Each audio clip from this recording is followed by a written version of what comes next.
Hey people, how you doing? Matt Phillips here, creator of OneChat Live, website, podcast, international conferences, and also host of the Sports Therapy Association podcast. How are you? Hope you're well. Beautiful weather now in the south of England. Check it out.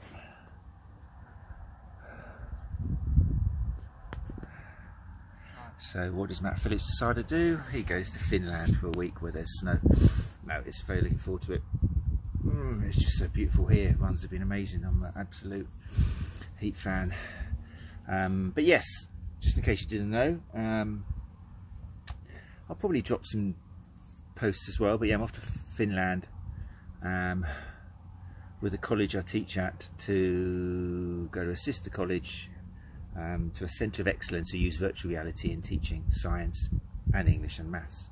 So I'm going over there to have a little look, with the idea of bringing back some fantastic knowledge of how to stick on headsets and make education easier and more accessible to people. So yeah, that's what I'm doing. So if you've got any advice on what I should take, I mean, I was preparing swimsuit and shorts and t-shirts, and then someone reminded me that Finland is actually snow at the moment, although I think it's thawing out. But yeah, so it's all long trousers and hoodies and stuff, I think. So yeah, anyway, if you've been to Finland, let me know. I'm going to just north of Helsinki in a place called, now you'll have to look at my previous posts, Hammakiinen or something like that. Hammakiinen, something like that.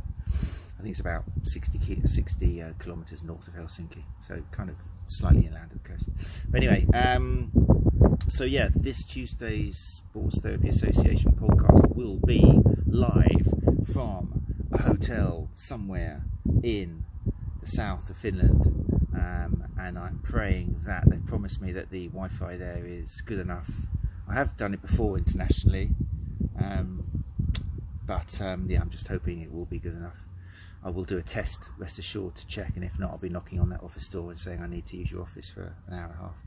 But anyway, yeah, Tuesday GMT +1 at 8 o'clock will be the final session of the Sports Therapy Association podcast Sleep Awareness Month. So it's going to be a culmination of 3 fantastic episodes as we've done before, and I'll be talking to Dr. Amy Bender, who is the Director of Clinical Sleep Science at Cerebra in Canada, and Cerebra are the creators of the in-home Polysomnogram that I used for my 5-week study about a month and a half ago now, or something, 2 months ago, where I continued drinking coffee for a week, and then I gave up coffee cold turkey and continued recording brain waves. So it was EEG electrodes to measure the sleep stages for a further 4 weeks, sending all the information every night, plus questionnaires, plus reaction times, and all sorts of information back to the fantastic team at Cerebra. And they've been interpreting the data, and Dr. Amy Bender will be mentioning them as we look at what in-home polysomnography is, and what it does compared to the traditional wearables, which a lot of you already use, stuff that we talked about last week with Jonathan Charest, and also the week before with Olivia Walsh. That was the main wearable week, building on concepts which were shared to us by the fantastic Jessie Cook in week 1, which was 4 weeks ago. So it's been a huge topic. Again, thanks to everybody who sent feedback. It's always really nice to hear that the topics we cover in the Sports Therapy Association podcast mean something. And this time it's been to the therapists themselves, soft tissue therapists, as well as how to help patients and clients.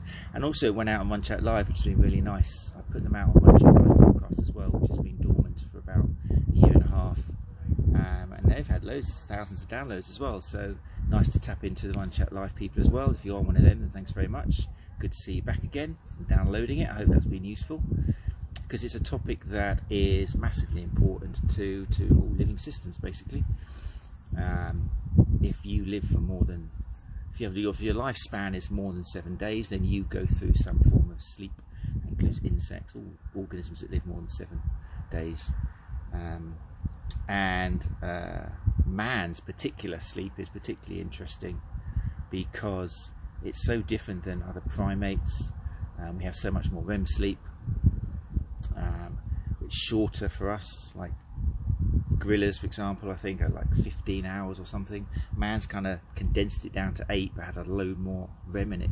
So we start thinking maybe REM sleep's to do with advanced ability to maybe build civilizations and kind of social cultural influences, which has made humans jump to what they are today. So yeah, it'll be really interesting chatting to Dr. Amy Bender, and you're welcome to join us, because it will be kind of wrapping everything up and hopefully leaving you with a clearer idea of why sleep is so important, far more than we previously thought, and why it's something that, for example, soft tissue therapists need to be considering much more when they do have people coming in with pain. At the moment it's like, you're sleeping okay? Not very well? Maybe try a different pillow or something, and that's where it stops. But with a couple more questions, you may discover the 1 in 3 people in the UK, I think it's 1 in 3, that have some form of sleep disorder, whether it's sleep apnea, some kind of obstruction which is stopping them, whether it's something else to do with the medication they're taking, maybe there's something else going on. It could be an external factor that's always waking them up, which they haven't really considered. Lots of things it could be, and it really does affect life, and it's being shown now that not only does it reduce your quality of life, it could reduce the length of your life, and it could increase the risk of cardiovascular disease, obesity, and Alzheimer's, which is a big one as well. There's some very interesting links with Alzheimer's to do with people who haven't got, or cumulatively have had sleep deficiency across the years. So yeah, do join us Tuesday, 8 o'clock GMT +1, from Finland, from a hotel room. I shall be. If you've got any particular questions which you want me to put to Dr. Amy Bender from Cerebra, then as always email matt@runchatlive.com or matt@thesta.co.uk, or just stick them in the comments below. But yeah, we're going to be wrapping everything up and talking about sleep testing, specifically Polysomnogram, which is kind of the gold standard, which is everything which technology isn't quite there to do it at home. Normally you have to go to a lab, but thanks to companies like Cerebra, it's getting very close. And I had a chance to check out the prototype, which isn't quite available in the UK yet. Right, hope you're well, and I hope you, if you are in sunny south of England, continue enjoying it for me while I'm away for a week. Right, take care, and speak to you soon.